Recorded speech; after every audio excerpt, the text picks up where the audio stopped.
নমস্কার, কেমন আছেন সবাই? আরাত্রিকের টুকিটাকিতে আপনাদের স্বাগত। আমি আর মা একটা জায়গায় যাচ্ছি। কোথায় সেটা বলছি। আসলে হঠাৎ করে কি হয়েছে সেই ঘটনাটাও বলছি। এসে গেছে আমার খুদে সদস্যরা। দেখুন খালি। দেখুন আবার ফিরেও এসছে। নিজে তো এসছেই, সঙ্গে করে বোনটাকে নিয়ে আসবে এখনই। এই যে এসে গেছে দুই ভাই বোন। ফাইনালি দুজনকে আজকে একই ভিডিওতে পেয়েছি, যাদেরকে সিঙ্গেল ভাবে আমরা ভিডিওতে দেখতে পেয়েছিলাম। ইচ্ছেতে ছিল ওদেরকেও নিয়ে যাব, কিন্তু সেটা সম্ভব নয়। এদের মজা, এদের আবদারে আমি পাগল হয়ে যাব। তো কোথায় যাচ্ছি সেটা বলছি। আগের দিনকে সন্ধ্যাবেলাতে মা আর আমি বেরিয়েছিলাম ওই একটু ইভিনিং ওয়াকের জন্য। হঠাৎ করেই চিকেনের দোকানে চিকেন নিতে গিয়ে শুনতে পাই মধ্যমগ্রামে হচ্ছে মেলা। হ্যাঁ, মেলা হচ্ছে আর আমি যাব না সেটা হতে পারে? হতেই পারে না। কি মেলা, কোথায় মেলা, কেন হচ্ছে, কি জন্য হচ্ছে কিছুই জানি না, কিন্তু শুনলাম মেলা। এই যে এটা হচ্ছে আরিয়ান টাওয়ার, এটা হচ্ছে আমাদের মধ্যমগ্রামের সব থেকে উঁচু বিল্ডিং। তো শুধুমাত্র এইটুকু জানলাম যে মধ্যমগ্রাম চৌমাথাতে হচ্ছে মেলা। তো সেই মেলা দেখার উদ্দেশ্যেই আমরা কিন্তু যাচ্ছি। এই দেখুন, বলেছিলাম না কোনো একদিন সন্ধ্যাবেলায় চৌমাথার এই ওয়াটারফলটা দেখাবো যে কিরকম রং বেরঙের হয়। কি ভালো লাগে বলুন? আমার কিন্তু খুব ভালো লাগে। আচ্ছা, আপনারা কারা মধ্যমগ্রাম থেকে ভিডিওটি দেখছেন সেটা কিন্তু অবশ্যই আমাকে কমেন্টে জানাবেন। আর প্লিজ, যেভাবে সাবস্ক্রাইব করছেন সেইভাবেই আমাকে সাবস্ক্রাইব করুন আর আমাকে এগিয়ে নিয়ে যেতে সাহায্য করুন। এসে গেছি চৌমাথার বাস স্ট্যান্ডে। এই যে ওপরে বিশ্ব বাংলার লোগোটা, ওখানে আমাদের সুলভ শৌচালয় আছে। বাস স্ট্যান্ডের ঠিক বাঁ হাতে সুভাষ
চলুন বাদ বাকি মেলাটা একটু ঘুরে ঘুরে দেখে আসি।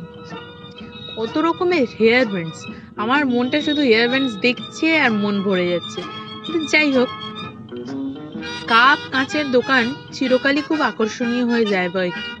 এই যে গ্লাসগুলো, প্রিন্টেড গ্লাস, এই ডিনার সেট, এগুলো দেখতে কিন্তু বেশ ভালোই লাগে। কিনি না কিনি, মেলা ঘোরা মজাটাই কিন্তু অন্যরকম। তো চলুন, এখানে আবার হরেক মাল 10 টাকা।